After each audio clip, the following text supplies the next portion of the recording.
Bom,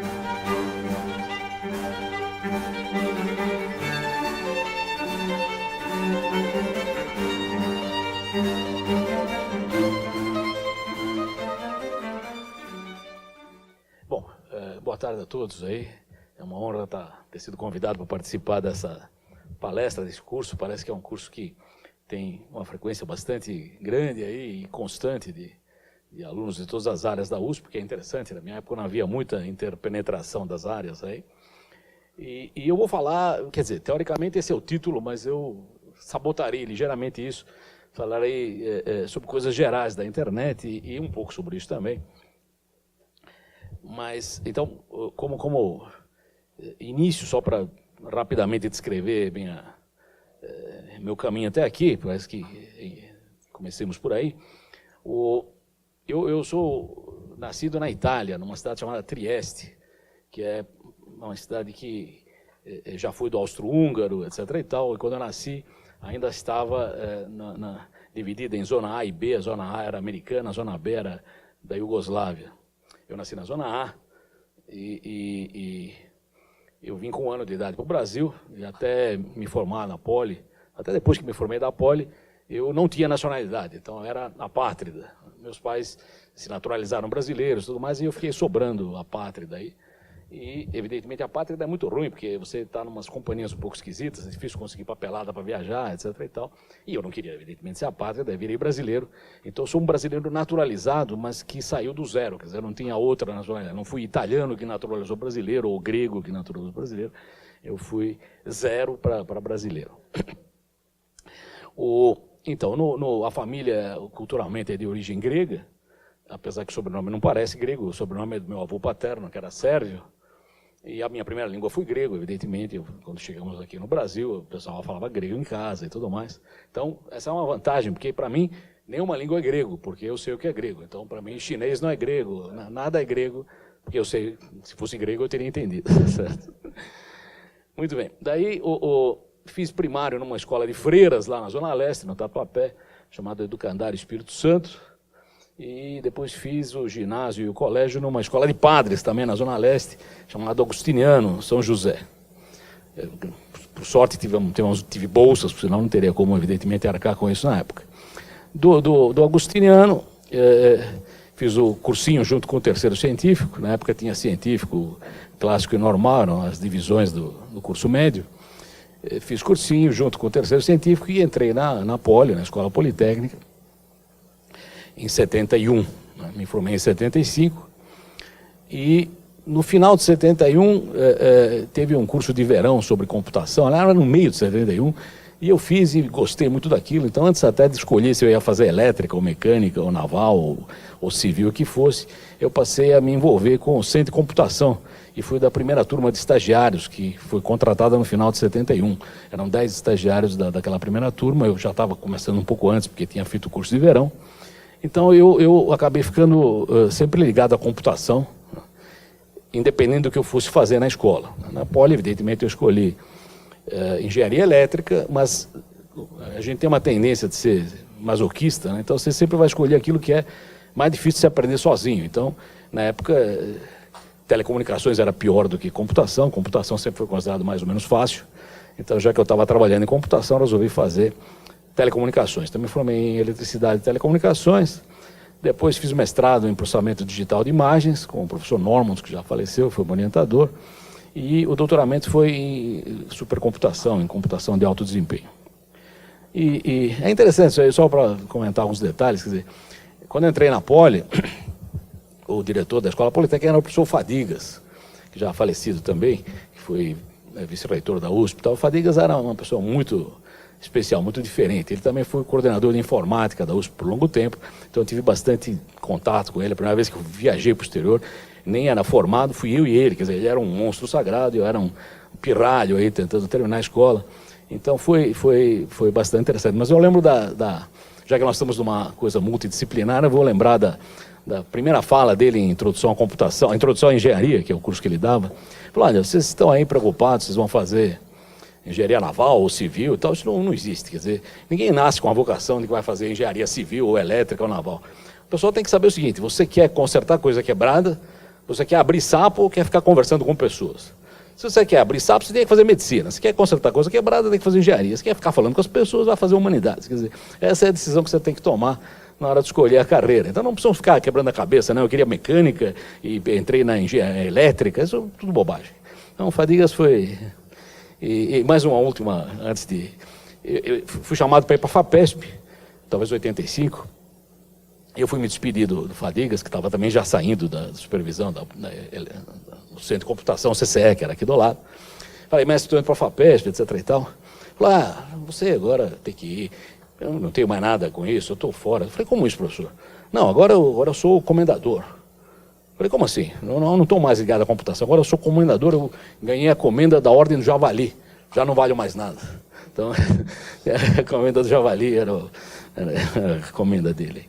Em suma, daí eu fui para a FAPESP, levado pelo professor Sala, também falecido, professor Sala da Física, e lá fizemos um sistema de informação que era para controlar bolsas e auxílios, e surgiu essa pressão de ligar redes internacionais, todo mundo queria, e a FAPESP tinha uma vantagem interessante. Ela era um órgão central, se ela fizesse a conexão, ela daria acesso à USP, Unicamp, Unesp, IPT, o próprio governo do Estado, etc. e tal. Então, por pressão do professor Sala, a gente começou a fazer um grupo lá, eles tinham bastante contato com um laboratório de física nos Estados Unidos chamado Fermi Lab, que fica em Batávia, perto de Chicago.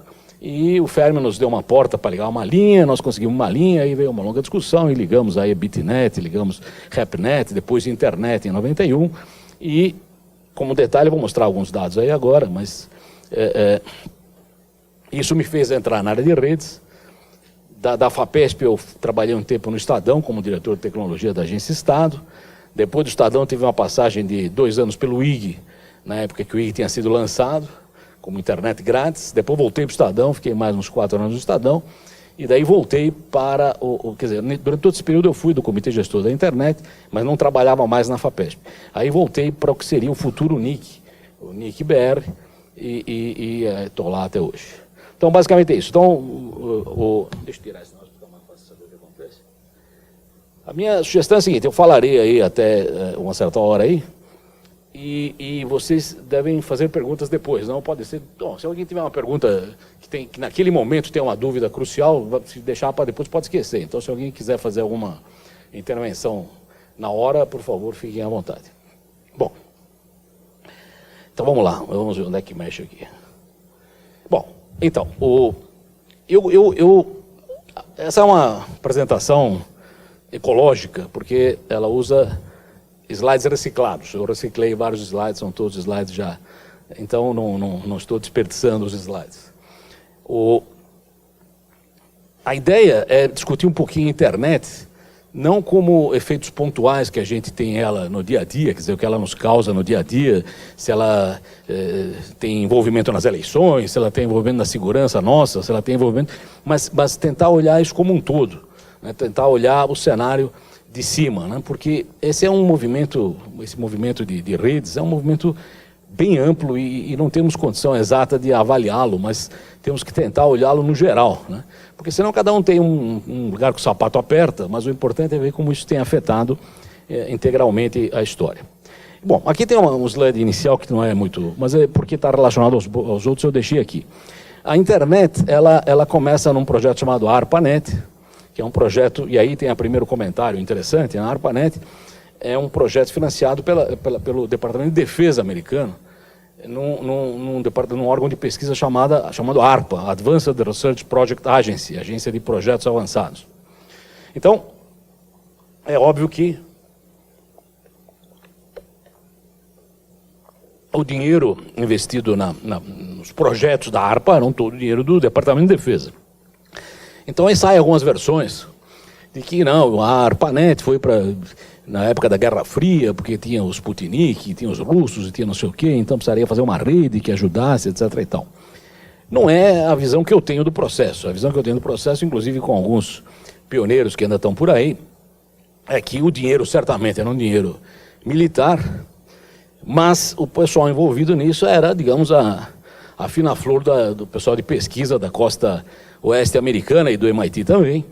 É um pessoal bastante libertário e todos os conceitos envolvidos na internet foram bastante abertos, tanto que a internet não tem um centro de controle, não tem uma chave de desliga. A rede foi prevista para ser algo ao qual você aderisse voluntariamente, desde que você topasse, evidentemente, o protocolo que estava sendo proposto, mas que não era um treco que controlaria ou que imporia decisões sobre você. Você entraria se quisesse, se não quisesse não entraria, e seria bem aberto, sem um centro geral de controle. Então, não é a minha leitura de que isso é um projeto militar com, né, teoria da conspiração, etc. e tal, mas certamente é um projeto que saiu com dinheiro militar. Aliás, o GPS que a gente usa aí também para dinheiro militar, laser, etc. Então, está cheio de projetos que vieram com dinheiro militar da ARPA e que são de uso geral, e também tem, evidentemente, projetos que têm fins bélicos. Bom, de qualquer forma, a internet, ela se baseia numa tecnologia chamada comutação de pacotes,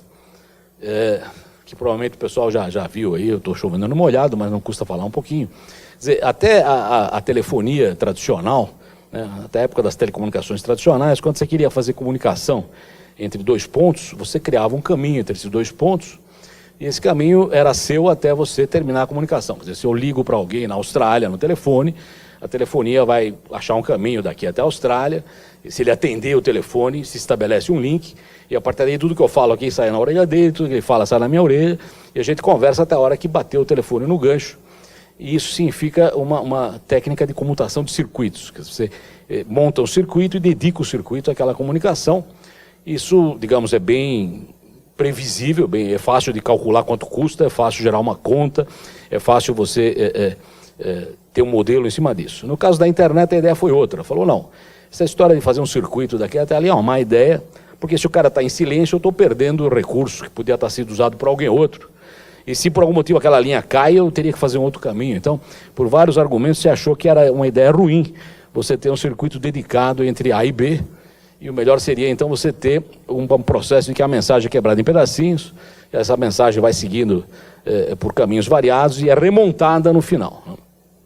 Então, quem começou essa história aí, pelo menos do ponto de vista teórico conceitual, foi o Kleinrock, que escreveu uma tese de doutoramento nessa área, e tem um livro aí chamado Q Theory, que o pessoal da elétrica, pelo menos, deve ter visto aí, ou pelo menos está por aí. Bom, o segundo sujeito citado aí, o Lee Clyder, ele é um sujeito muito interessante, também já falecido. Ele tem 3 bacharelados, ele tem doutorado em psicoacústica, quer dizer, um sujeito de interesses bastante variados no mundo, né? E ele escreveu alguns textos que, na época que ele escreveu, em geral o pessoal errava muito as previsões, né? Então ele escreveu um texto de 65 chamado Libraries of the Future, dizendo que o que a gente entende como mesa de trabalho vai mudar de passivo para ativo. E a mesa vai ser, na verdade, um esquema de display e estação de controle, ligado a telecomunicações e computação, e que vai ter um cabo, que é a parte mais importante. Isso já, evidentemente, já não é mais assim, mas era muito importante, que liga você na parede, né? E essa conexão até a parede vai te trazer informação do mundo industrial, governo, profissional, etc. e tal. Então esse foi um chute na mosca do que aconteceria depois, numa época em que o pessoal da computação não estava acertando muito a previsão. E ele está aí citado, primeiro, porque ele escreveu essas coisas interessantes, e segundo, porque era o diretor do projeto ARPA, que quando o ARPANET foi desenvolvido, quer dizer, um cara com essa cabeça estava tocando um projeto que seria a futura internet. Então eu estou mostrando isso para basear a minha afirmação de que esse não é um projeto de controle ou de fins militares, mas um projeto pago com dinheiro militar, porém bastante aberto. Eu tive sorte de visitar o Kleinrock, deixa eu mexer aqui também, na UCLA ano passado, e na sala dele da UCLA tem essa placa aí, que comemora, teoricamente, o nascimento da internet, na época, a ARPANET, tendo horário. Aí foi às 10h30 do 29 de outubro de 69, quando os primeiros pacotinhos foram trocados. Então, isso está na sala do Kleinrock, e, por sinal, ele está aqui do lado de um negócio chamado INPE, e aquela é a sala onde nasceu a internet, etc. e tal. E os comentários que eu faria aqui são os dois, né? Primeiro, se olharem para essa placa, né? A placa é de 69. 69 é o mesmo ano de Woodstock, né? Portanto, e foi na região da costa oeste americana. Então, essa é uma época desse tipo de mentalidade, né? Então, bastante aberta, como eu falei. Segunda coisa interessante aqui, que ele está mostrando com ênfase, é esse negócio chamado INPE. O INPE é o Interface Message Processor, que é é uma grande jogada da ARPA, né, da internet, que fez, na verdade, ela ter uma vantagem competitiva gigantesca. O que eu quero dizer com isso? Nessa época, nos anos 70, quando eu estava começando a Poli também, havia redes de computador. Mas eram redes de computador do fabricante. Então, se você tinha uma máquina IBM, você podia falar com as outras máquinas IBM, porque havia um procedimento específico, um protocolo específico chamado BSA, que faria isso. Se você tinha Boros, a gente aqui na USP tinha Boros, o pessoal da Federal do Rio Grande do Sul tinha Boros, do INPE tinha Boros, você podia falar, os Boros podiam se comunicar, né? Então, o que acontece? Os fabricantes geravam programas que permitiam que os primos, né, os irmãos, falassem entre si, porque eles eram todos do mesmo fabricante. Quando o projeto ARPANET foi criado, eles deram uma hipótese, usaram uma hipótese muitas vezes, é muito complicado você fazer cada computador entender o que tem que falar para falar com o outro. Então, vamos criar uma caixa no meio, que na verdade é uma geladeira aí, mas é uma caixa, chamado INPE. Ele é que fala com a rede e o computador fala com ele. Então, eu não preciso introduzir no computador a inteligência da rede. Essa história de quebrar em pedacinhos e mandar os pedacinhos para cá e para lá e montar de novo, você não vai poder enfiar isso em todos os computadores fabricantes de todos os fabricantes do mundo, porque não vai dar certo. Então, deixa cada um na jogada dele e o INPE fará essa interface. Essa eu achei que deve ter sido provavelmente o grande diferencial da internet, porque isso primeiro permitiu que todos os computadores pudessem se ligar sem grande esforço, já que tinha um sujeito no meio traduzindo, e deu, digamos, um grande impulso ao desenvolvimento. Esse negócio virou o que a gente chama de roteador, né? Hoje em dia, se você ligar o computador na rede, você precisa ligar num roteador. Você não liga o seu computador na rede, você liga o computador em alguém que cuida da rede, né? E na verdade, a evolução desse negócio aí. Bom, então isso aqui também é o desenho esse desenho que foi feito pelo Postel, que era um cara já falecido também, que a gente cuidava da parte técnica da rede. Então aqui dá para ver 3 máquinas diferentes, um IBM 360, um DDP 940, um Sigma 7 e um PDP da Digital 10, são máquinas diferentes, ligadas entre si, formando a primeira conexão. Isso é que deu aquela placa do primeiro dia de funcionamento. Dá para ver que eles não estão ligados direto na rede, estão ligados através de um negócio aqui, que é o tal do INPE, né? Aqui tem uma máquina, aqui tem um desenho mais claro ainda, com um monte desses INPEs aí ligados aí e tudo mais. Bom, vamos em frente. Então, para encerrar essa parte histórica, para não perder muito tempo com isso também, então, em 69 é aquele desenho que eu mostrei, em 73 já alguém fora dos Estados Unidos entrou na rede. Em 73 também teve uma mudança importante, que um sujeito chamado Bob Metcalfe propôs um padrão chamado Ethernet, que até hoje funciona nas redes locais. Quer dizer, até 73 havia uma variedade de opções para rede local, Token Ring, Token Bus, FDDI. Aí o Ethernet, né, passou um pano geral em tudo isso e todo mundo passou a usar a Ethernet. E isso aconteceu também na internet. A internet trocou o protocolo para TCP, né, em 82, e o TCP virou, digamos, um padrão universal de protocolo. Então, o TCP mais o Ethernet geraram um ambiente que é estável desde 82, né? E isso certamente é ruim para o pessoal da academia, porque precisa gerar paper, né? Se você não tem um treco que tem novidade, que paper que você vai escrever? Então precisa, eventualmente, criar uma nova versão dessas coisas. Então, a ARPANET inicial não usava TCP, usava um protocolo chamado Host-to-Host Protocol, NCP, Network Control Protocol. Aí foram contratados 2 sujeitos aí, o Bob Kahn e o Vint Cerf, para escrever um novo protocolo, e eles escreveram um protocolo chamado TCP.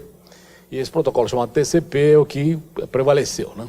E em 82 teve um caso interessante, que é o seguinte: o TCP foi dividido em 2 pedaços, um pedaço chamado TCP mesmo e outro chamado IP. TCP é Transmission Control Protocol, é o protocolo que garante que eu mandar aqui do meu lado quebrado em pedacinhos, vai chegar do outro lado e remontado. Ele vai ver, faltou o pedaço 30, manda o pedaço 30, não, o pedaço 2 chegou antes do pedaço 1, então espera para o pedaço 1 chegar. Quer dizer, quem faz essa desmontagem e essa remontagem do outro lado é o TCP. Mas, e isso é uma coisa importante, acho que vale para a internet toda, a internet é feita de milhares e milhares de redes autônomas, né, que tem administração própria. A USP tem a rede dela, o Unibanco não tem mais, né, o Itaú tem a rede dele, outras universidades, outras instituições. E essas redes são autônomas no sentido que elas têm a sua própria política, a sua forma de conexão e tal, mas trabalham conjuntamente na internet. Então, qual era a jogada aí que o Windsurf e o Bob Kahn fizeram? Bom, nós precisamos fazer a internet ser uma colcha de retalhos, onde cada retalho é independente e autônomo, mas todos se falam, né? E para colar esses retalhos, eles escreveram o IP, que é a parte de baixo do TCP. IP é Internet Protocol. Internet no sentido de entre redes, né? entre pedaços. É o cara que gruda os pedaços para formar o tapete final. Esse IP foi tão bem sucedido que deu nome à rede. Quer dizer, a internet passou a se chamar internet por causa do IP. Né?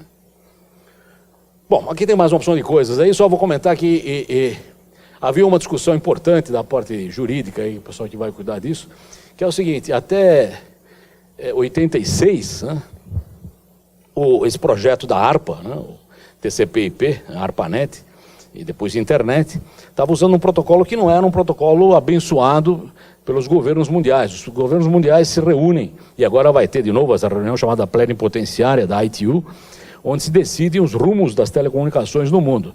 E a ITU já tinha combinado com os governos, já tinham chegado a um acordo que haveria um protocolo que funcionaria para interconexão de máquinas chamado ISO-OSI, Open System Interconnection.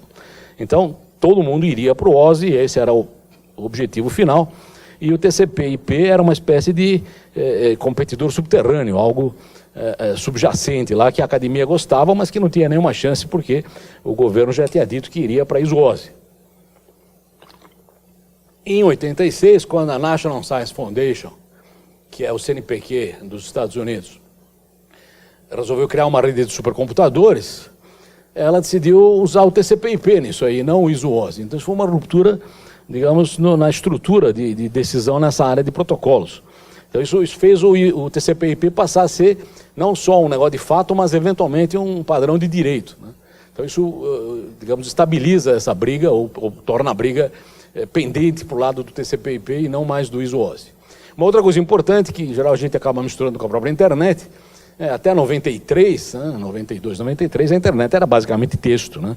Não tínhamos a hipermídia, não tínhamos a web. A web foi inventada pelo Tim Berners-Lee, que começou a se disseminar para a volta de 92, 93, no Brasil 93, 94, e virou uma aplicação de enorme sucesso na internet, tanto que tem cara que mistura a internet com a web. E não são a mesma coisa. A web é uma aplicação sobre a internet, pode sumir amanhã, por enquanto tem um enorme sucesso, mas ninguém sabe para que lado vai. O Brasil criou o CGI em 95, Comitê Gestor da Internet, e tem a opção de outras coisas aí que eu acho que se alguém perguntar depois eu comento, mas não vou perder tempo especificamente. Isso é o que eu comentei, vou passar muito rápido. Então veja, tradicionalmente a ITU, que começou se chamando International Telegraph Union e tem mais de 150 anos, depois virou telegrafia e telefonia, depois virou telecomunicações, depois está virando TIC, né? Tecnologias de Informação e Comunicação. Esse T é bastante flexível, vai virar total um dia. International Total Union. Mas, em suma, então essa é uma tensão que sempre existe. Então, no Brasil, por exemplo, como é que você enxerga essa tensão? O Brasil ele teve uma posição bastante esclarecida nessa área, bastante avançada na época, quando o Sérgio Mota, que era ministro das Telecomunicações, escreveu a norma 4 e depois a LGT também configura isso, dizendo que internet não é uma atividade de telecomunicações, portanto não é regulada pelo regulador que ia ser criado mais tarde, chamado Anatel, que é um pedaço da ITU, a Anatel faz parte da ITU. Então, essa jogada deu ao Brasil muita flexibilidade, quer dizer, a nossa internet não é regulada, como é regulado, por exemplo, o satélite de telecomunicações, como é regulada a passagem de fibra óptica para uma cidade, como é regulada a frequência de emissoras de televisão. Eu não posso pegar uma antena, botar uma antena no meio da praça e criar uma nova emissora de televisão, porque eu preciso negociar a frequência. Mas a internet não, na verdade eu posso simplesmente contratar telecomunicação da Vivo, de alguém, e montar um transmissor de vídeo internet, sem precisar de licença de ninguém. Então isso foi uma coisa que nos deu uma vantagem competitiva boa. De qualquer forma, como eu falei, todos os governos estavam empenhados nisso. Então, por exemplo, o Brasil tinha um programa chamado POSIG, que era o perfil OSI do governo, e nos Estados Unidos tinha o GOSSIP, que era o Government OSI Profile, né? Todos esses dois, evidentemente, morreram porque o TCP/IP se impôs como solução.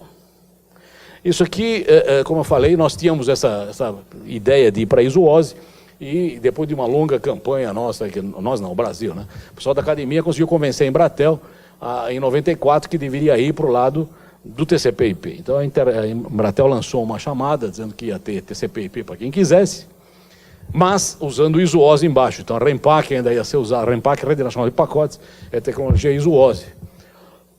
Mas em todo caso foi uma abertura importante. Nessa época a Embratel ainda era do sistema Telebrás, eram todos estatais, mas já era uma brecha nisso. Quando se ganhou essa batalha e a Embratel deu acesso a isso, nós vimos que tínhamos dado um tiro no pé, porque se a Embratel fizesse isso do jeito que estava escrito aí, na verdade a internet brasileira seriam 2 números de telefone que você teria que ligar lá no Rio para eles te darem acesso à internet. Não parecia ser digamos, uma coisa muito alvissareira. Então, houve uma segunda rodada em cima do ministro, dizendo, olha, nós pedimos desculpas aí, é isso aí, mas não é assim que tem que ser.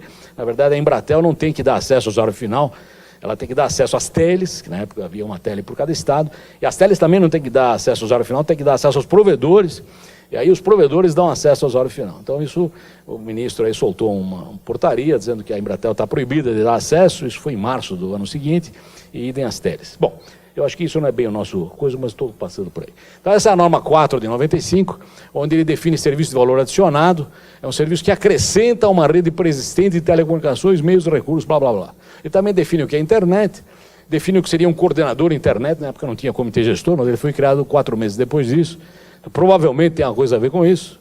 Em suma, isso é a norma 4 que constantemente, digamos, é atacada aí pelo pessoal das teles, mas eu acho que tem coisas importantes aí que tem que ser preservadas, né? E aí, se vocês querem mais coisa aqui, essa é a Lei Geral de 97, um pouco antes da Anatel ser criada, dizendo que telecomunicações é um serviço X ou Y e tem um serviço de valor adicionado que não se confunde com telecomunicações, etc. e tal, isso aqui, ó. Então, meu comentário aqui é o seguinte: certamente uma lei de 97, tem 20 anos, não sei quantos anos tem isso aí, 20 anos, tá certo? Certamente tem que ser revista, ninguém discorda que a LGT tem que ser revista, mas cuidado nessas coisas, porque ao jogar fora, digamos, a água suja do banho, você não deve jogar fora também o neném, né? Então, eu acho que certamente essa parte de divisão entre o que é valor adicionado e o que é telecomunicações foi muito útil para o Brasil e eu acho que tem que ser de alguma forma preservado. Bom, isso para mostrar que nós crescemos junto com a internet mundial, quer dizer, em 90, estamos discutindo 94 Embratel, 95 norma 4, essa é a curva de domínios da internet mundial, que era praticamente zero até 93, 94, então a nossa subida, o joelho é parecido, subimos mais ou menos na mesma época. Isso não devia estar aqui, mas não faz mal, então eu vou comentar rapidamente isso daqui, mas, bom... Esse é o espírito da internet que, de alguma forma, se preserva ainda hoje. O que são esses 13 servidores listados aqui? Quando você tem uma coisa como internet, você tem que definir como você identifica cada componente da rede. E para isso é usado um número chamado número IP, porque é do protocolo IP. Evidente que ninguém vai acessar uma máquina dando um número, né? Então, o jeito de fazer isso funcionar normalmente seria através de um conjunto de caracteres mnemônicos. Então, é a história do domínio, né? Eu, por exemplo, meu e-mail é nick.br. Então, meu nome é único porque só tem um BR no mundo e debaixo do BR só tem um nick. E debaixo do nick só tem um DM arroba, quer dizer, em suma, você gera unicidade nisso sem ter que usar os números. Se bem que tudo isso é traduzido para um número, mas existe uma estrutura em que você cria uma estrutura de nomes, né? E essa estrutura de nomes é que é traduzida para números. A estrutura de nomes está ancorada nos chamados servidores raiz. Os servidores raiz são aqueles que, quando você liga alguma coisa na rede, se você não souber mais nada, você tem que saber quais são esses 13, porque isso está escrito na pedra, quer dizer, esses 13 são imutáveis, né?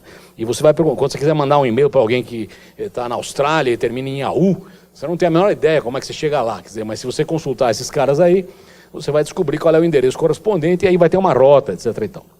Mas por que eu deixei isso aqui? Primeiro, são 13, porque mais que 13 ficaria maior o pacote, não caberia no pacote X, então é 13 tecnicamente. Mas eles têm cores diferentes, porque esses caras estão desde o começo, de alguma forma, funcionando nessa área. E esse pessoal faz esse serviço, que é um serviço crítico e fundamental para a internet, sem contrato, sem pagamento, sem nenhum tipo de acordo, exceto, digamos, o orgulho e a honra de estar operando isso desde o começo.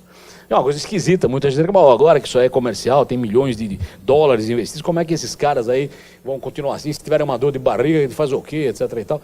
Mas isso tem funcionado bem durante todo esse tempo, preservando esse conceito de colaboração que a internet tem. Então, esses verdes mais claros são empresas. Né?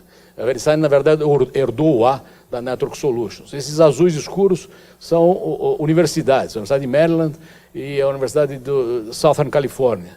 Né? E aquela embaixo é a Universidade de Tóquio, no Japão. Os vermelhos sobraram da ARPANET, são da Defesa Americana, a NASA, o Departamento de Defesa e o Army Research Lab. Os azuis mais claros são ONGs, né? Internet System Consortium, Autonômica, etc. E tal. Então essas são, digamos, os servidores raiz, que são os mesmos há séculos. Né? Na verdade, eles têm uma distribuição mundial muito feia, né? Estão bem concentrados em Reston, na Virgínia, tem 6 deles, 2 lá na região de Los Angeles estão no mesmo prédio, né? Mas, na verdade, isso não parece, é frágil, mas não é frágil porque tem um mar de espelhos em todo mundo. Então, esses caras, nós somos o segundo país que tem mais espelhos, então está bem estável e não há riscos aí a correr. Bom, vamos ver o que mais temos aqui. Bom, para provar o que eu falei logo no começo, tem um sujeito que faleceu esse ano, que eu acho que vale a pena vocês derem consultar, talvez conheçam, chama John Perry Barlow. Ele é um cara que tem também doutoramento em psicologia, mas ele é um cara que, digamos, ele era conhecido na época porque era letrista de um conjunto de rock chamado Grateful Dead. Não é da época de vocês, mas houve um conjunto de rock chamado Grateful Dead, e o Barlow é o cara que fazia as letras. E ele criou um treco chamado Electronic Frontier Foundation, esse EFF, que é um treco que defende digamos, abertura e acesso a todos, etc. e tal, e não restrições e tal. E ele escreveu um documento, brigando na época com a Anatel americana, quando apareceu uma lei chamada Decency Act, lei de decência e tal. Ele estava em Davos naquela época e escreveu, isso é só um pedaço pequeno aí, só para mostrar, digamos, uma visão romântica do processo. Certamente não é verdade que nós criamos um mundo que você entra sem privilégios e nem preconceitos de raça, etc. e tal. Não é verdade que você tem um mundo onde todos podem expressar suas ideias, mesmo que agora, inclusive, está meio complicado isso daí, mas em suma. Quer dizer, também não é verdade, talvez, que abolimos expressão, identidade, propriedade, movimento, porque aqui, nesse mundo, não tem nada disso. Aqui é um mundo que não tem matéria. Mas isso está no texto da Declaração de Independência do Ciberespaço, e quando eu dou aula de negócio de rede, sempre peço para dar uma lida nisso, porque isso espelha e de alguma forma prova o que eu falei, que isso não tem nenhuma teoria da conspiração envolvida aí. Mais 2 coisas, o Postel, que falei, foi fundamental na área técnica, né? O cara que nos deu o BR e também nos deu os primeiros endereços IP, ele tem uma lei dizendo que se a internet funcione, você tem que aceitar lixo, mas não tem que gerar lixo. Você tem que ser liberal no que aceita, mas conservador no que faz, porque a internet vai te gerar lixo do quanto é lado, e você tem que aceitar isso aí sem espernear, mas você não deve ser um dos que geram isso. E a outra divisa, o IETF é o órgão que gera os padrões da internet, é o contrário da ITU, né? O IETF ele promoveu um treco chamado consenso, que atualmente é muito badalado na internet também, que diz o seguinte: não tem sentido você fazer uma votação e dizer ganhei por 6-5. O que significa ganhei por 6-5? Amanhã um cara muda de ideia e virou 6-5 ao contrário, né? Então, a votação não tem muito sentido. O que tem sentido é você convencer os demais que, entre perdas e danos e ganhos, aquela é a melhor forma. Quer dizer, todo mundo perde alguma coisa, mas nós chegamos a um consenso que ninguém vai tacar fogo às vestes se adotarmos determinado padrão. Então, o que acontece no ETF é que se briga anos e anos para chegar a uma definição, e quando se define, então se adota um padrão por consenso. Então, eles não acreditam nem em reis, nem em presidentes, nem em votação, e acreditam sim em consenso. Muito bem. Agora vamos entrar na parte talvez que é a mais crítica para nós também. Bom, eu comentei lá o negócio do roteador, e a função do roteador sempre era levar os pacotes do lado para o outro. A função do roteador era olhar o cabeçalho, esse pacote se destina à Europa, o caminho para a Europa é por aqui, né? Esse pacote é da Ásia, é melhor jogar ali. Então, o roteador fazia isso, né? Era totalmente agnóstico, é totalmente agnóstico em relação ao conteúdo, pelo menos devia ser, né? Mas a informática e a tecnologia, né, conseguiu manter viva uma lei que devia ter sumido há 30 anos atrás, 20 anos atrás, a lei de Moore, um cara que fundou a Intel, Gordon Moore. Ele escreveu uma coisa, depois ele mudou um pouquinho. Ele primeiro disse que a cada ano, depois virou a cada 18 meses. Mas ele disse o seguinte: olha, com a evolução da tecnologia, a cada 18 meses você vai comprar o dobro do poder de computação, o dobro de memória e tal, pelo mesmo preço. E isso é verdade, quer dizer, o que custava um computador nos anos 70, por aquele preço aí você vai comprar 1 milhão daqueles lá ou mais, quer dizer, qualquer computador de mesa seu é melhor do que aqueles grandões. Então, a lei de Moore, que devia ter durado, sei lá, uns 20, 30 anos, está durando mais ou menos até hoje. Então, a cada 15 anos, né, você tem a multiplicação por 1000 do que você podia fazer em computação. Né? E tem velocidades. Né? As velocidades, quando nós conectamos ao Fermi, a gente usava 4.800 bits por segundo, portanto, na região dos kilobits. Né? Hoje você tem megabits, gigabits, terabits por segundo. Então, essas coisas cresceram, porque a fibra óptica tem um limite extremamente alto, então você pode crescer bastante em fibra. Essas coisas cresceram enormemente. E com isso, isso vai para o bem ou para o mal. Quer dizer, para o bem, é claro, todo mundo tem mais poder de computação. Para o mal, se você é um roteador, e a sua capacidade hoje é, sei lá, 10 milhões de vezes maior do que o roteador do Klein Rock, daquela fotografia inicial, você tem aquele monte de pacotes na mão, né? Dá uma coceira enorme de ver o que tem lá dentro, porque você tem tempo sobrando, você tem capacidade de processamento sobrando. Então, em vez de você olhar só a etiqueta, que tal dar uma xeretada também? Aí vem a desculpa, não, se eu xeretar, eu posso impedir que um ataque seja feito. Quer dizer, você tem formas, um negócio chamado Deep Packet Inspection, inspeção profunda de pacotes, que só é possível hoje porque tem capacidade de CPU sobrando, né? Que também permite você fazer identificação facial, permite fazer uma opção de coisas para o bem ou para o mal, que vem com os novos tempos. Então, essa é uma constatação da tecnologia que nos afeta. Vou dar um exemplo que não tem a ver, mas tem a ver um pouco, já que falamos em inteligência artificial também. Nos anos 70, quando eu estava no CCE da USP, aqui no Centro de Computação, não existe mais o CCE, havia programas que jogavam computador, né? E nós baixamos um para jogar no Boros, era difícil achar um que jogasse no Boros, a gente conseguiu um, baixou lá e tal. E havia duas abordagens para aprender a jogar, né? Uma delas é a seguinte: você coloca no computador tudo que você sabe do ser humano, todas as aberturas, porque até o 10º lance, quem joga xadrez sabe que mais ou menos até o 10º lance, se você escolher uma abertura, aquela abertura até o 5º, 6º lance é mais ou menos padrão, você joga rápido, né? Então, você pega e põe tudo isso no computador, e aí você tenta botar algum tipo de pesos para o meio jogo, etc. e tal. Em suma, você inventa um esquema em que ele joga a partir da experiência humana. E isso continuou sendo usado até hoje. Por exemplo, o tradutor da Google, a gente fazia tradução nos anos 80, era péssima a tradução, nem a interpretação de texto era, digamos, você falar e ele escrever era fácil. Mas, em suma, como é que melhorou a tradução, que continua meio precária, mas melhorou? Melhorou porque o pessoal da Google, que fez isso, e os outros, usaram toda a base de tradução humana. Você pega todos os livros que já estão escritos em inglês e português, e se você achar uma frase em inglês que foi traduzida em português por um humano, isso te ajuda a fazer a tradução. Então, essa tradução auxiliada pelo conhecimento humano, e esse jogo de xadrez auxiliado pelo conhecimento humano, dava resultados razoavelmente bons na época e continua dando resultados bons. Havia uma outra linha que era o seguinte: olha, você não precisa explicar abertura nenhuma para o computador, você explica para ele que o peão anda uma ou duas casas na primeira, que o cavalo anda em L, que o bispo anda assim assado, e deixa ele jogar, e ele vai descobrir um caminho. Bom, essa era a linha de aprendizagem, né? Você botava o programa para aprender, jogando contra si próprio, jogava um ano e perdia para uma criança de 6 anos, quer dizer, o cara não aprendia nada depois de jogar um monte de tempo. Então, isso é bobagem, não adianta ir por aí, isso nunca vai dar certo, esqueçam, né? E nessa área de informática as coisas funcionam uma espécie de espiral, quer dizer, você abandona uma ideia e depois de um certo tempo a própria ideia que você abandonou, ela volta a ser viável, porque a tecnologia mudou, né? Então, essa linha de você jogar a partir do conhecimento humano gerou programas que ganharam do Kasparov, ganhou de uma porção de gente boa, né? O programa jogava muito bem, mas recentemente o pessoal voltou à ideia de falar: não, dá só a regra e deixa ele aprender sozinho, né? O Alpha Zero é uma implementação nessa linha. Então pegaram um programa, mandaram ele aprender a regra e mandaram jogar sozinho.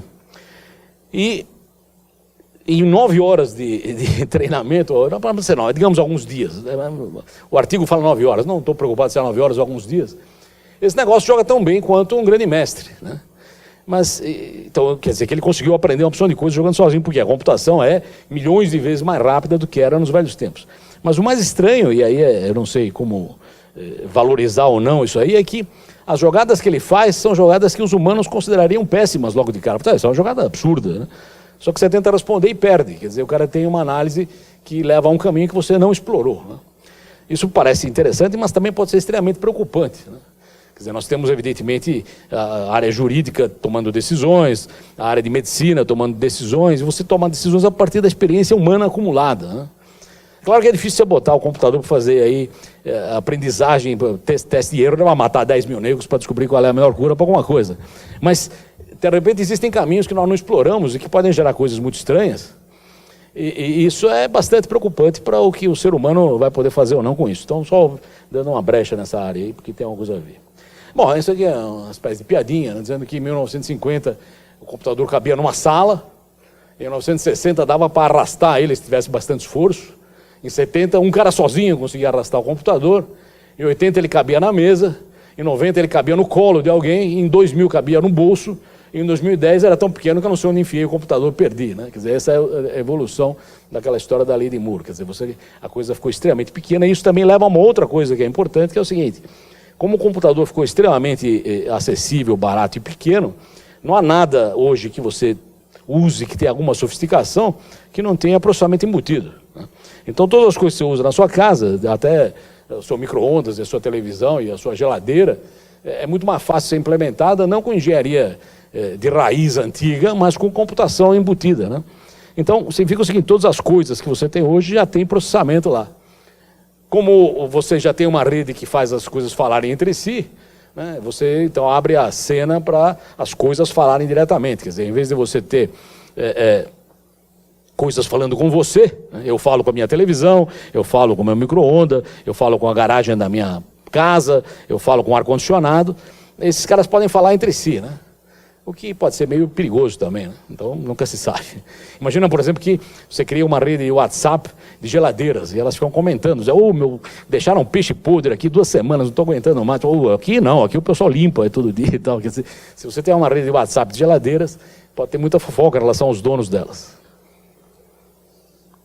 Bom, o resumo aí dessa história é que você tinha, digamos, precursores, depois teve uma fase chamada, eu chamei de substituição, que você troca, por exemplo, correio normal por correio eletrônico, telefone normal por VoIP, né, etc. e tal, jornal normal por informação na rede, etc. e tal, e depois você tem impactos profundos, que é o que está acontecendo agora, que aí, evidentemente, não tenho capacidade de analisar, nós temos que analisar isso conjuntamente. O resumo disso aí: a internet foi feita uma rede ponta a ponta, a origem e destino deviam falar diretamente. Um equipamento roteador devia só encaminhar pacotes, não tem que entrar no mérito. Uma outra frase que é crítica e é interessante: isso foi dito desde o começo da internet, que nós não devíamos nos envolver no núcleo da rede em nada complicado. O núcleo da rede devia ser simples, devia ser basicamente um entregador de pacotes, né? Porque assim poderia crescer, poderia se expandir, porque seria leve. E se você quer coisas esquisitas, por exemplo, você quer criptografia, ou você quer definir quem é o usuário que está na ponta, você tem que garantir que o João é João, isso você faz na ponta, né? Se eu quero trocar informação com um amigo meu criptograficamente, eu criptografo, mando na rede e ele decripta do outro lado, né? Então essa era a ideia original, que as complexidades fossem tratadas na borda da rede e que a rede em si fosse simples, né? Alguém escreveu um tweet esses dias aí dizendo que isso aí foi violado de alguma forma, porque as grandes plataformas de rede social e tudo mais, elas estão no centro da rede. Quer dizer, você, em vez de você ser, digamos, a cabeça da rede e as pontas serem onde está a inteligência voltou para o centro, né? E isso também é outro movimento de gangorra que acontece na computação. A computação começou altamente centralizada nos mainframes, depois apareceram as estações de trabalho, depois apareceram terminais, depois apareceu a rede, aí tudo se distribuiu. E aí, de repente, voltou a concentrar, porque o que é o cloud computing? É a rede sendo o centro, né? Você passou a centralizar. Então, há uma tendência agora a centralizar. Isso também vai dar problema, porque eu tenho medo da privacidade, eu tenho medo da segurança que vai acontecer com meus dados na rede. E teve uma palestra da Google também outro dia, eles estão distribuindo uns kitzinhos para você fazer assistente de voz e de fotografia, e o grande apelo de marketing foi o seguinte: esses kitzinhos têm processamento suficiente, você não precisa mandar seus dados para a rede, você resolve nos pacotinhos. Quer dizer, você vai ter um kitzinho na sua mesa que eventualmente prescinde da rede, ou seja, nós estamos voltando para a distribuição, a coisa vai para o centro e volta para as beiradas. Então, só para dizer então que a internet foi para ser feita assim, com as complexidades nas beiradas e o centro simples, mas isso evidentemente é manipulável de tempos em tempos. Os protocolos são todos agnósticos. Na internet nunca foi escrito nada que examinasse a prioridade de um pacote. Os pacotes da internet não têm prioridade. Quer dizer, se é um pedaço de uma piada ou se é um pedaço de um comando fundamental, eles não entram no mérito. É assim que foi bolada a rede, né? Não tem pacote privilegiado que fura a fila e avança. Todos os pacotes são iguais e isso faz parte do projeto inicial. Evidente que se você... Agora, então, vou fazer um outro comentário. A internet, o Vint sempre dizia isso, né? Tudo sobre IP, né? A internet pode carregar uma opção de serviços em cima dela. Então, você pode carregar voz, você pode carregar imagem, o diabo 4 em cima da internet. Só que existe uma situação em que a coisa inverte. Quer dizer, quando você pega, por exemplo, telefonia celular, você está carregando a internet em cima da telefonia celular. Então, o que significa isso? Quando eu estou usando, sei lá, 4G, 3G, futuro 5G ou coisa assim, quem está embaixo da internet não é o IP. Quem está embaixo da internet é a tecnologia celular. Então, se você, por exemplo, discutir neutralidade, dizer que a internet é neutra em relação aos pacotes, o Marco Civil define isso e nós temos a sorte de que temos isso em lei, né? Isso pode ser, de alguma forma, não diria sabotado, mas pode ser alterado se embaixo dela tem algo que não é neutro. Por exemplo, o 5G permite fast lanes, permite corredores mais rápidos, permite tratamento diferenciado para streaming. Não estou dizendo que é ruim, mas estou dizendo que debaixo de um treco que teoricamente é neutro, você pode ter um treco que não é tão neutro assim. Então, essa de novo é a velha briga entre telecomunicações e internet, para onde a coisa vai. Então, quanto mais a gente tiver com telefonia embaixo, mais nós estamos de volta ao processo ITU original, onde as grandes, os governos e as teles controlam o que vai acontecer. A internet tinha rompido isso, dizendo eu carrego a sua voz, né? Agora, o pessoal da voz diz eu carrego a sua internet. Então, isso é uma dicotomia interessante. Finalmente, a última coisa que eu queria dizer, esse negócio de livre inovação. Quer dizer, a internet, isso também é um negócio que eu acho que é importante preservar. Quer dizer, você pode fazer qualquer bobagem que você acha em cima da rede, desde que você obedeça ao que está embaixo, né? Aos protocolos debaixo de você. Então, você pode criar, inclusive, coisas como Pokémon, graças a Deus sumiram, ou não sumiram, não vem ao caso. Quer dizer, você pode criar o que você quiser e a rede vai decidir o que fica e o que não fica a partir do sucesso que tem nos usuários, né? Então, essa é uma ideia interessante, porque todo mundo pode ter ideias e a internet não inibe essas ideias, né? Você vai poder usá-las. Bom, então, essa também é uma coisa que sobrou aqui, só vou passar muito rapidamente. Quer dizer, o impacto dela é muito maior do que parece, porque ela destrói modelos que não voltarão mais, né?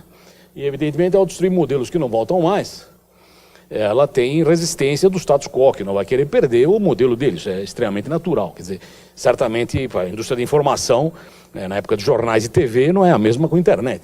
Ela impunha um novo modelo da mesma forma que o computador destruiu a máquina de escrever, que não tem mais em lugar nenhum. Quer dizer, provavelmente existem situações de ruptura e é natural que os que estão no estado, digamos, tradicional anterior vão resistir a essa mudança, porque eles não querem perder, evidentemente, o modelo deles. Mas isso, definitivamente, a internet, se preservarmos a internet, se ela continuar, ela vai romper uma opção de coisas.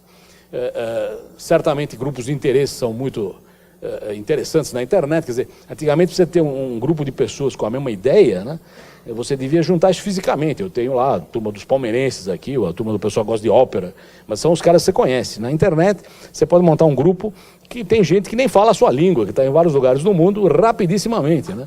E já que você pode fazer isso, todo mundo pode fazer isso, mesmo quem quiser usar isso como forma de poder e controle. Quer dizer, montar grupos e desfazer grupos é muito rápido na internet, e o pessoal entra nisso de uma forma meio impensada, né? O exemplo que eu dei, né, quando estávamos lá tomando café, que é um exemplo que eu dei numa outra palestra, é o seguinte: eu moro em Cotia, aqui na Raposo, mais em frente, e é um lugar que tem casas com cachorros e árvores e o diabo. Então, a analogia que me veio um dia foi essa: quer dizer, você está tentando dormir, está todo mundo em silêncio, aí aparece, sei lá, um motoqueiro, um carro qualquer, numa certa hora da noite, e um cachorro começa a latir.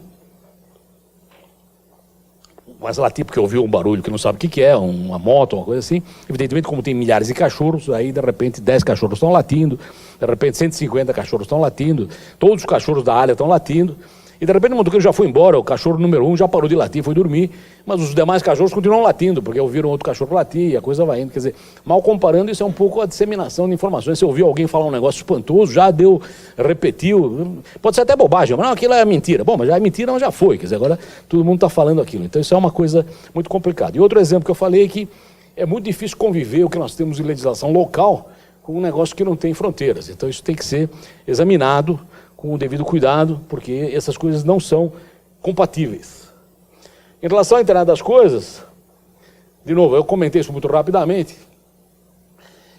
O que acontece? Aqui tem um detalhe técnico, que está na apresentação, a apresentação fica aí, eu não vou conseguir ver nem um terço dela, mas não se preocupem. Quer dizer, a versão do Internet Protocol 4 tinha 4 bilhões de endereços, que o pessoal achou que era suficiente quando projetaram a internet. 4 bilhões de endereços parece razoável.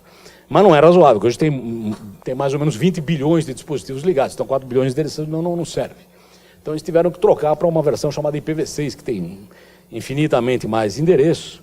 E com IPv6, todos os dispositivos podem se conectar. Por exemplo, se você tiver em IPv6, você tem para você mais do que todo IPv4 tem. Quer dizer, você teria mais de 4 bilhões ali só para você, botar no seu cachorro, no canário, nas pulgas, quer dizer, em tudo que você quiser botar, pode botar um IPv6. Então, essas coisas todas estarão ligadas e poderão falar entre si. E aí tem duas visões, aí, uma positiva, uma negativa. A positiva é que vai ser um mundo revolucionário, conectado. Quando eu chego em casa, o portão já abre, porque sabe que estou chegando, o ar-condicionado liga, porque estava desligado para economizar energia, as luzes da sala acendem ou apagam. Quer dizer, esse é o lado que, né, tudo funciona ao meu comando e eu tenho eficiência e receitas e tal.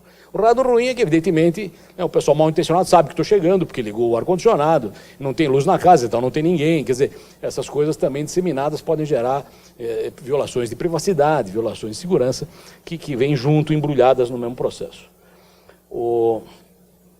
E aí tem uma abordagem semi-filosófica aí, dizendo que nós saímos de uma situação em que nós éramos o centro das coisas, quer dizer, você mandava nas coisas da sua casa, mas pode ser que agora as coisas da sua casa falem sozinhas e você não seja mais o centro delas. Quer dizer, isso é bastante complicado. O Vint sempre dá um exemplo, que já está velho, para dizer, não, imagina, você, sua geladeira descobre que acabou a cerveja, então imediatamente encomenda ao supermercado uma nova porção de cervejas que vão chegar dali a uma semana.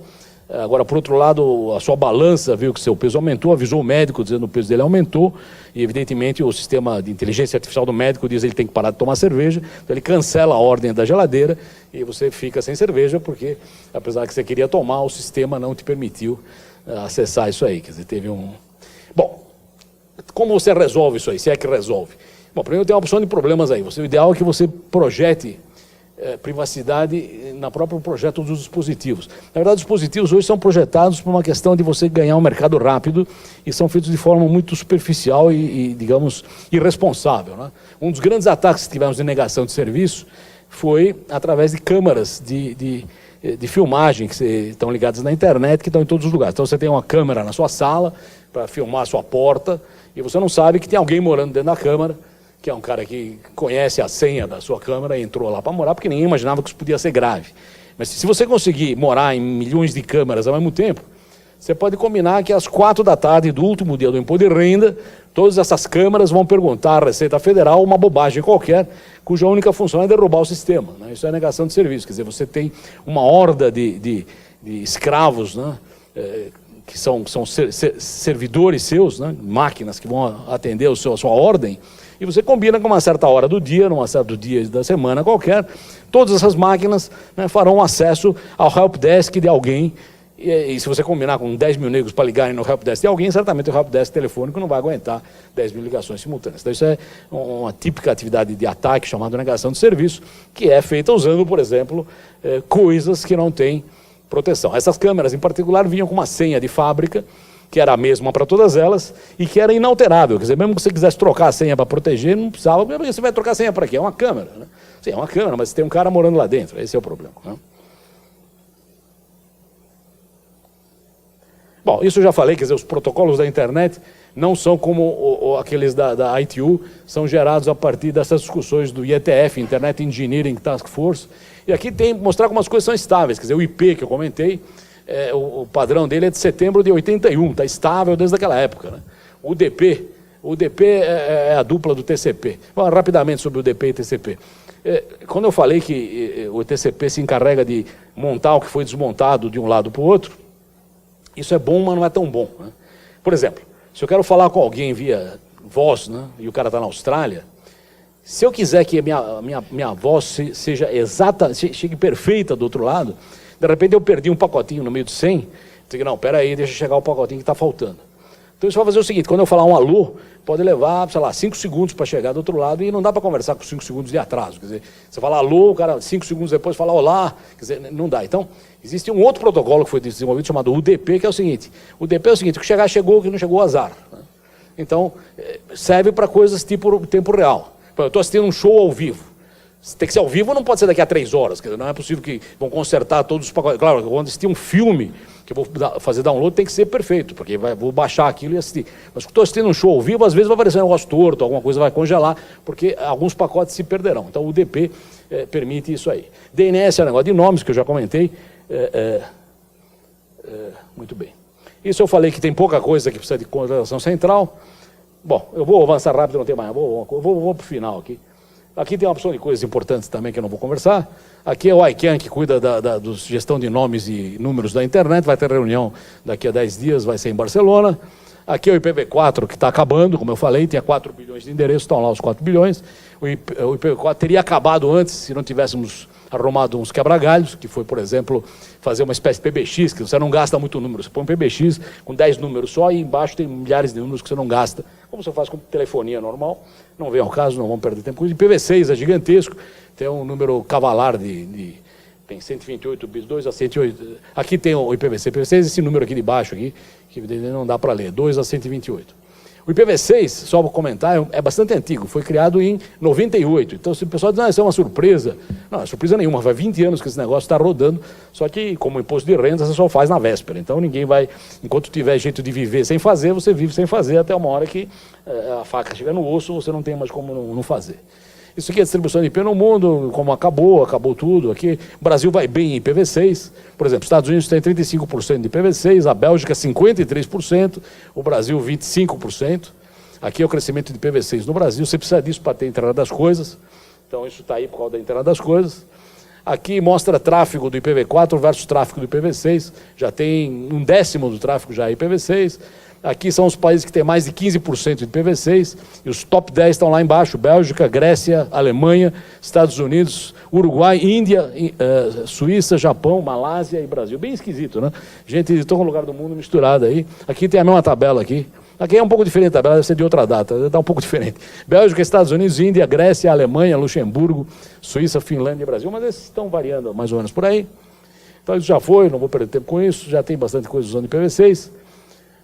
Aqui é os fóruns de governança, o que é o comitê gestor, o que ele faz. Aqui tem uma coisa muito importante, são o decálogo que a gente fez em 2009, foi um sucesso mundial esse decálogo, porque a gente decidiu que para você defender a internet, nós não temos poder de regulação, não temos poder de normalização, então tem que criar coisas que são conceitos que devem ser preservados, né? Por exemplo, liberdade e privacidade, governança democrática, universalidade da rede, diversidade, inovação, neutralidade da rede, inimputabilidade. A rede não é culpada das coisas. Não, o WhatsApp é um horror, se tira o WhatsApp do ar. Não, o WhatsApp não tem culpa, tem culpa dos caras que usam o WhatsApp, não é o WhatsApp. Já tivemos uma decisão judicial mandando tirar o WhatsApp por algum motivo, e a gente achou que era bobagem, quer dizer, você dizer, não, eu vou proibir papel, porque os caras estão escrevendo palavrão no papel, quer dizer, funcionalidade, estabilidade, programação, etc. E tal. Esse é o decálogo. Aqui teve um negócio importante chamado internet mundial, e aqui tem mais um negócio importante. Aqui é o Barlow, de novo, dizendo que na internet só funciona o que é global, como não tem fronteiras físicas, qualquer coisa local falha, não tem a internet do Brasil, tem a internet no Brasil. Aliás, o CG chama Comitê de Estudo da Internet no Brasil, né? E, se houver necessidade de legislação específica, precisa tomar cuidado, porque pode obsolescer. Eu me lembro de uma discussão com o pessoal de direito aí, só para fechar, estou encerrando. Não, precisa cuidar de crimes eletrônicos. Eu falei, mas que diabos serão crimes eletrônicos? Um elétron cometeu algum crime? Não. Será que você provavelmente deu choque em alguém, esse é um crime eletrônico? Não, crimes eletrônicos. Não, se eu afogo alguém, é um crime hidráulico. Se eu enveneno alguém, é um crime químico. Não tem isso, crime mecânico, atropela o cara. Não, crime é crime. Eu acho que essa história de crime eletrônico, não eletrônico, na minha opinião, é um jeito de você tornar a coisa, inclusive, menos conceitual, mais obsoleta. Quer dizer, o crime é... Eu sou de engenharia, não entendo nada disso, mas eu acredito que isso é uma coisa conceitual. Eu enforquei o cara, não é diferente se eu enforquei com nylon, ou se eu enforquei com uma corrente, ou com as mãos. Eu enforquei o cara, né? Então não tem um... Bom, em suma... Fora da minha área, desculpa. Marco Civil está aqui, neutralidade, privacidade e inimputabilidade. Aqui tem mais umas frases do Windsurf. Aqui é um negócio importante dizer que privacidade não é o contrário de segurança. Você não, tirando privacidade do cara, você não melhora a segurança. E a internet é uma rede de controle, se tudo que você faz, a rede permitiu você fazer. Então, se você quiser controlar completamente um cara pela internet, você consegue, porque ele não consegue nem entrar num sítio se o lado de lá não permitir.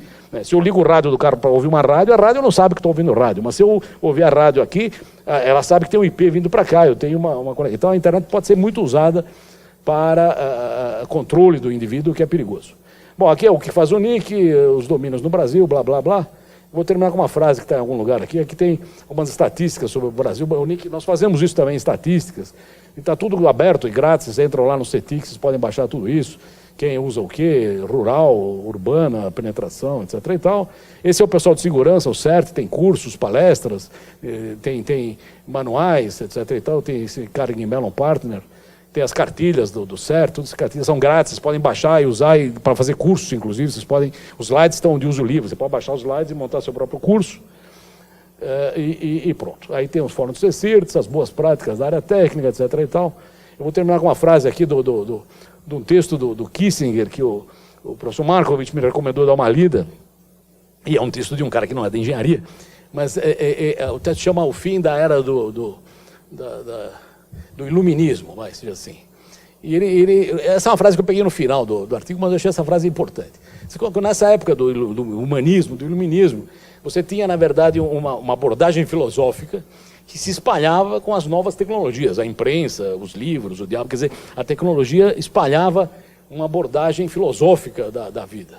E agora ele está dizendo que no nosso período atual a coisa vai no sentido contrário. Você tem, digamos, algo criado pela tecnologia e você está procurando alguma filosofia que embase isso de alguma forma. Isso é exatamente o que a gente está tentando ver agora. Quer dizer, a internet vai muito bem, mas talvez seja bom ter um pouco de ética, talvez seja um pouco de moral, um pouco de valores. Né? Tem uma iniciativa, não, vamos tratar da internet dos valores. Quer dizer, a tecnologia avançou, só que agora nós estamos... Quem está atrasado é o pessoal de base, de ética, de moralidade. Essas coisas têm que estar permeando a gente de alguma forma. E eu, então, encerro com essa frase aí e abro para perguntas aí.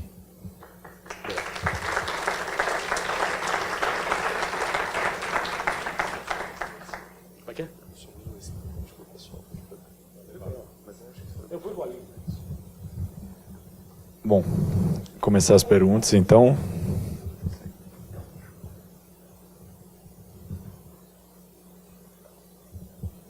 Opa, boa noite, meu nome é Pedro, eu sou de Relações Internacionais. Eu tenho duas perguntas para fazer. Uma é nessa última nota que você tocou sobre a internet dos valores e a importância, talvez, de uma reflexão filosófica, ética e moral no uso da tecnologia. E outra é com relação ao Elon Musk. Recentemente ele tweetou sobre a inteligência artificial e como, teoricamente, estaríamos nos aproximando cada vez mais da singularidade. Seria o momento em que a capacidade de processamento das máquinas superaria o intelecto humano. Eu queria saber, na sua opinião, se a gente talvez estaria longe, próximo disso e quais seriam os possíveis impactos. Está funcionando. Bom, vamos lá, eu não sou competente para responder com profundidade isso, mas minha visão específica. Quanto à singularidade, tem algumas dúvidas, porque por enquanto a gente mimetiza o que o ser humano faz, inclusive a forma de aprendizagem, mas um gatinho, quando nasce, ele tem medo de cachorro, e isso não está programado em lugar nenhum. Quer dizer, tem coisas que nós ainda não mapeamos nesse negócio de inteligência artificial que não pode ser esquecida. Quer dizer, coisas que você olha e fala, não, aquilo é perigoso, não é? Quer dizer, coisas que são intuitivas, ou pelo menos deviam ser, e que são difíceis de mapear. E, se vocês viram 2001, uma Odisseia no Espaço, quer dizer, a pura e simples lógica de dedução pode decidir que tem que matar o cara porque ele é um perigo para a nave, já que você tem um objetivo maior que é fazer a nave chegar em algum lugar, ou, no caso do Elon Musk, é a velha discussão sobre se um carro tiver que optar entre atropelar 3 ou cair no barranco, ele vai cair no barranco e arriscar o dono dele, que pagou por ele, ou vai atropelar 3? Quer dizer, qual é a moral? Bom, talvez seja melhor cair no barranco, porque vai preservar 3 vidas, mas, por outro lado, você está matando o cara que comprou você. Então, são coisas muito complicadas e eu não sei para que lado essa coisa vai. Eu acho que moral e ética, eu acho que tem que ser introduzida no processo. Não sei como, porque isso é multissetorial, de muitas sociedades, muitas culturas. Como eu falei, é diferente do que a ética aqui. Claro, existem princípios humanos básicos, mas acho que isso tem que ser uma preocupação. Eu torço para ir nesse lado, mas eu não sei para que lado vai. Mais alguém?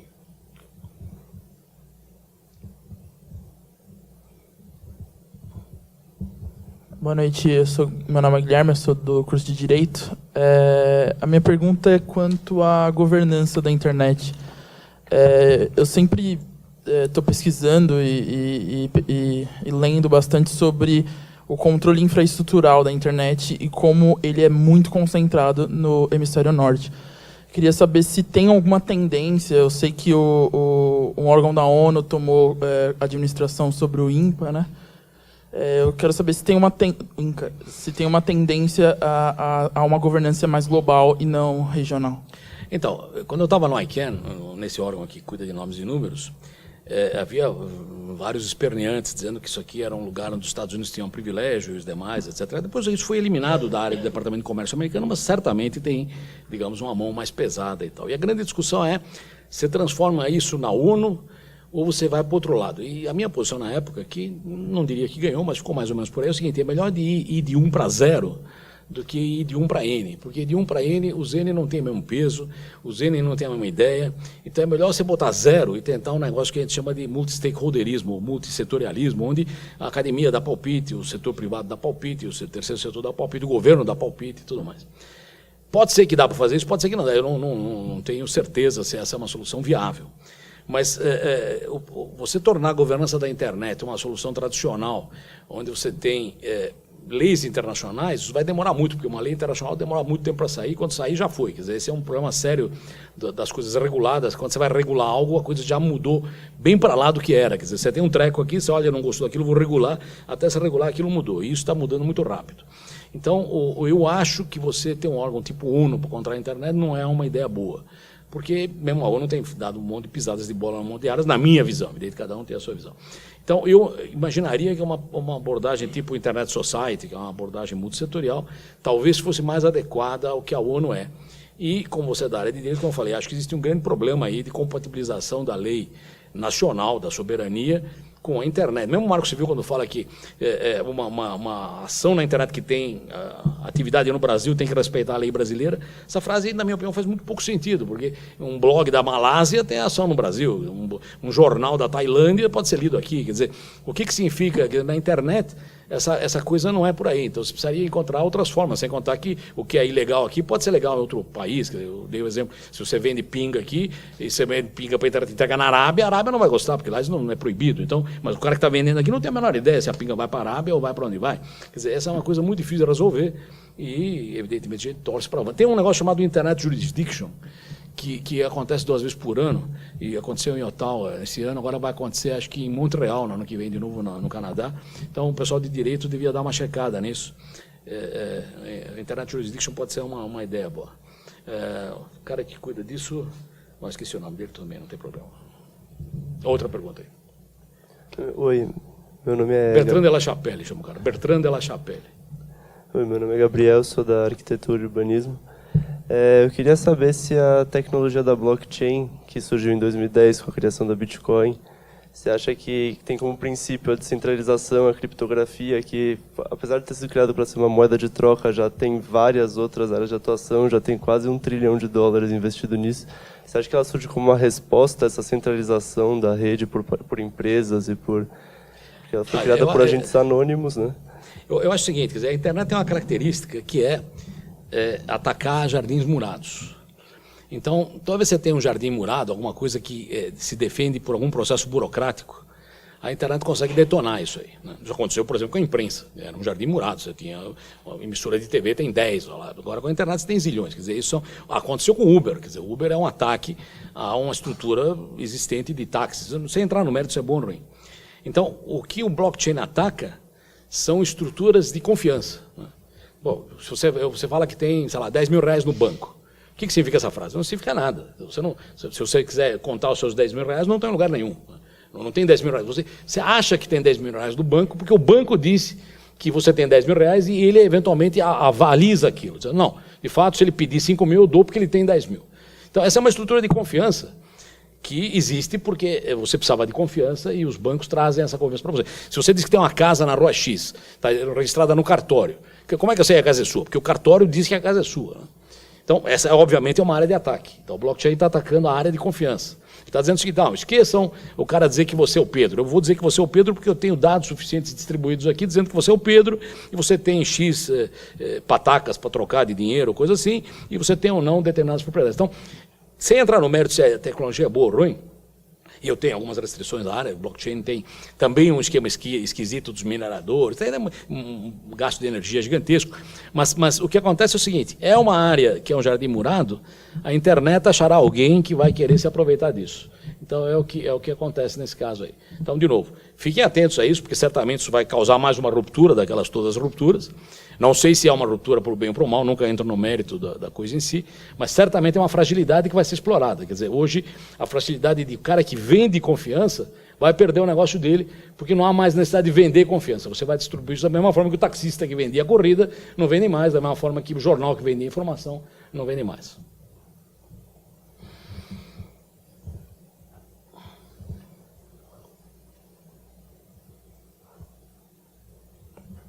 Oi, eu sou a Júlia, sou da produção na Poli, e eu queria que você falasse um pouco mais sobre a questão das telecomunicações e internet, como que se dá essa relação, né? Porque você falou que tem sido mais difícil, mas eu queria entender um pouquinho melhor. Então, o mundo das telecomunicações, como você sabe, é antigo, desde a telefonia, telegrafia e tudo mais. Então, o mundo das telecomunicações é um mundo organizado na ONU, um dos países sentam e são representados e tem decisões. Por exemplo, você consegue ligar daqui para algum lugar no mundo em telefonia, porque o Brasil é o 55, o São Paulo é o 11, os Estados Unidos é o 1, isso tudo é definido em algum lugar e você tem que ter esses padrões, senão essas coisas não falariam, né? A internet, como uma tecnologia de ruptura, ela resolveu criar um padrão que não foi consensado em lugar nenhum, né? Mas que caiu no gosto da academia, e depois caiu no gosto da sociedade civil, e caiu no gosto do terceiro setor, e blá, blá, blá. Então ela avançou num esquema que teoricamente usa os meios de telecomunicação, que tem que ser regulados, porque os meios de comunicação são... Eu não posso soltar um satélite porque eu quis, mesmo que eu tenha dinheiro, vai bater em algum outro satélite. Eu não posso criar uma estação de rádio que vai colidir com a estação da rádio A ou da rádio B. Então esse é um mundo regulado e continua regulado. Mas nada impede que você contrate recursos regulados e monte algo não regulado. Quer dizer, na época dos provedores, o Mandic, o Canal VIP, o BOL, o UOL, todos eles cresceram a partir de recursos de telecomunicação, contratados às teles, mas utilizados sem nenhum tipo de licença. Evidente que, com isso, o mundo das teles começa a perder espaço e ser atacado pelo mundo novo. Então, qual é a atenção aqui? A atenção é expandir o limite das teles, se possível, indo além disso. Por exemplo, uma área em que eles ganharam bastante espaço é a área de acesso, porque quando você saiu do acesso telefônico, onde você discava para um provedor, para um acesso que passou a ser via DSL, ou seja, em cima da fibra, ou do cabo de cobre, e depois fibra óptica, coisa assim, isso na verdade liga você ao ponto final daquilo. Não é? Na telefonia, eu ligo para um provedor que está em algum lugar do mundo. Mas quando eu tenho uma ligação física entre a minha casa e o centro, essa ligação é de alguém e é de uma tele. Então, na hora que você passou a ter ligações que começam na minha casa e terminam na central da telefônica da Lapa, ninguém pode entrar no meio, porque é da minha casa até Lapa, quer dizer, o cabo que passa na rua vai num lugar. Então, essa área de acesso começa a ficar, essa é a norma 4 que eu falei lá, eles acham que isso já não devia ser de provimento, devia ser regulado. A Anatel criou um negócio chamado SCM, Sistema de Comunicação Multimídia, onde você precisa de licença para fazer certas coisas.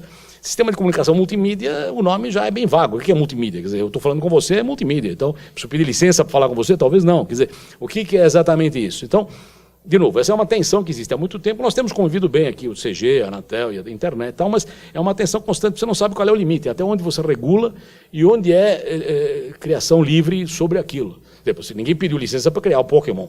Eu teve uma ideia, criou. Ninguém pediu licença para criar o Twitter. Você fez, criou. Agora, eu, para conseguir acessar a internet, preciso de um cabo que vai da minha casa até algum lugar, ou um rádio, ou um canal telefônico, ou seja o que for. E aí você está numa área cinzenta. Então, você pode usar alguma coisa que alguém contratou e deu para você, ou você pode contratar diretamente. Na hora que você contrata diretamente, você vira cliente da telefônica ou da companhia X. Então, essa é uma área cinzenta aí, que vai ter muito ruído ainda. Por exemplo, agora a plenipotenciária, que vai ser em Dubai, eu acho que é em Dubai, eles vão discutir, eles sempre discutem internet, mesmo sabendo que internet não é exatamente a área de telecomunicações. Então, não é meio disfarçado, não, vamos discutir negócio de código de país, por exemplo, país, BR foi dado para a gente na FAPESP, mas não tem nada a ver com o Brasil, tem a ver com o Brasil porque lembra Brasil, né? E é bom porque a gente usa o dinheiro para estimular a internet no Brasil.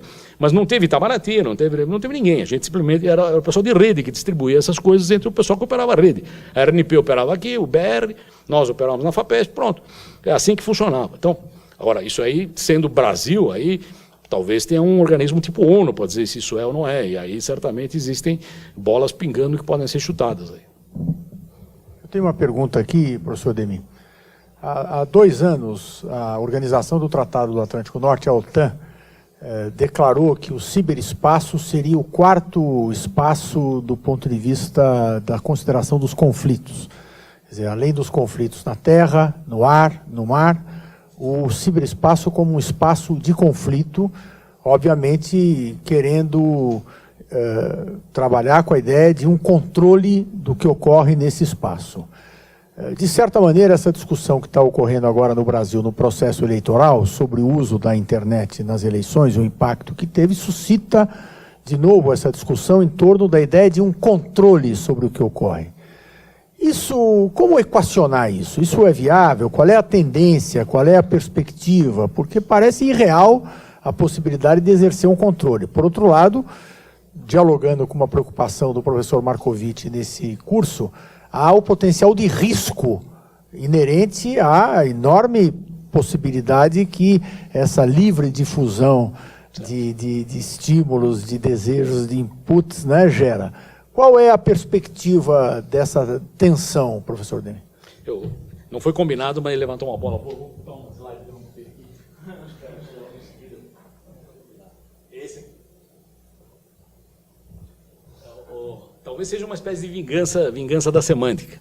Tem um livro famoso do pessoal de engenharia, que é produção, ela de controles e tal, chama Cybernetics. Foi escrito em 48 por um cara do MIT chamado Norbert Wiener. Bom, eu como sei grego, como falei para vocês, eu sei que Kybernetes é o governador, o cara que governa, né? Então, cibernética é a arte de governo. Então, ele diz que cibernética vem da palavra grega, e de fato o livro dele trata de controle, não dá para ler lá, mas é controle de comunicação entre homens e máquinas, animais e humanos aí. E para você conseguir saber como é que você controla, você tem um negócio chamado feedback, que é a realimentação, né, que faz parte do livro. Então, Cybernetics virou governor em latim, é a mesma palavra, né? E aí ele sugere que cada um tire suas próprias conclusões. Quer dizer, eu quero dizer com isso o seguinte: a gente está usando cibernética como uma palavra que se refere a um espaço livre e etéreo, onde todos falam o que querem, etc. e tal, isso, aquilo. E esse espaço aí é o ciberespaço. Uma vez, discutindo com o Vint Cerf, que é um cara muito melhor, ele falou, não, que agora todo espaço é ciber. Falei, Vint, eu acho que está errado. Eu acho que devia nenhum ser espaço ser ciber, porque se o espaço é ciber, quer dizer que todo espaço é um espaço de controle, que eu estou controlando o espaço inteiro, porque ciber significa isso, né? Então, desgraçadamente, pode ser que a palavra se vinga, fazendo com que a cibernética seja uma teoria de controle da própria rede. É claro que é difícil fazer isso, porque existem reações em todas as áreas, e, por exemplo, a internet, ela reage a essas coisas intrinsecamente. Por exemplo, você começa a mapear o que o cara faz na vida, a internet inventa um treco que foi feito, inclusive, pela Marinha Americana, depois foi desviado para a área, que é o Tor, que você consegue navegar sem muito monitoramento. Você está investigando o Snowden, o que passou ou não passou, você usa a criptografia e escapa disso. Então, a internet reage, de alguma forma, contra essas tentativas de abuso, porque a comunidade continua libertária e tal. Então, o que é, por exemplo, a Deep Web? Pessoal, a Deep Web é um negócio horroroso, que os caras vendem pedaços de criança. Não é exatamente isso. Quer dizer, a Deep Web pode ter essas coisas horríveis também, mas esse é um efeito colateral. Quer dizer, a função da Deep Web é você poder fazer as coisas sem você dizer qual é o seu cartão de crédito, quanto você gastou, o que você comprou, deixou de comprar. Nessa ideia... Claro que isso é usado para o mal, eu não tenho a menor dúvida que é usado para uma opção de coisas ruins também. Mas essa polarização, essa dicotomia vai ser difícil resolver. Toda vez que se avança tentando controlar ela reage inventando coisas que eventualmente geram até um mundo pior, mas mantendo, digamos, a liberdade. Então, eu não sei dizer para onde essa coisa vai. Eu não acredito em ciberguerra, porque a ação na internet raramente é orquestrada nacionalmente, é orquestrada por grupos de interesse, que podem ser transnacionais. E os grandes casos que tivemos na rede nunca foram de uma nação fazendo algo, mas de grupos de interesse atacando alguém. E isso é um fato da vida. Desgraçadamente, hoje todo mundo tem voz, não vou citar Humberto Eco, para não ofender ninguém, mas a internet trouxe, de fato, voz a 1 milhão de pessoas estranhas.